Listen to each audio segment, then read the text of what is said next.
మార్కాపురం జిల్లా కనిగిరి నియోజకవర్గంలో బోయపాలెంలో survey number 554లో కొన్ని వందల ఏళ్ల నుంచి వాల్మీకి శ్మశానం ఉంది. అధికార పార్టీ అండతో కొందరు వ్యక్తులు శ్మశానాన్ని కబ్జా చేస్తారని ఆంధ్రప్రదేశ్ రాష్ట్ర వాల్మీకి అధ్యక్షులు చంద్రహరి ఆరోపించారు. వెంటనే అధికారులు దీనిపై విచారణ జరిపి కబ్జాలు తొలగించాలని డిమాండ్ చేశారు. ఈ విషయాన్ని CM Chandrababu, deputy CM Pawan Kalyan, Nara Lokesh దృష్టికి తీసుకెళ్తామని, అవసరమైతే విజయవాడ కూడా ముట్టడిస్తామని చెప్పారు.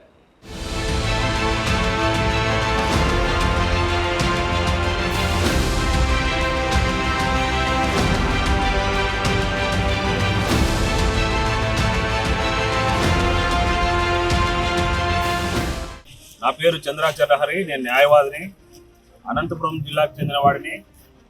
ఇక్కడ మార్కాపురం జిల్లా కనిగిరి నియోజకవర్గ పరిధిలో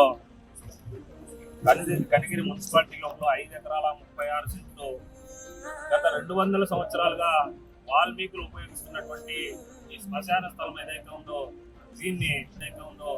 దీన్ని కొంతమంది దుర్మార్గులు ఒక దుష్ట ఆలోచనతో శ్మశానాన్ని కూడా మిగిలించి ఈ యొక్క అధికార మదంతో ఈ అధికార పార్టీలో ఉన్నటువంటి కొంతమంది నాయకులు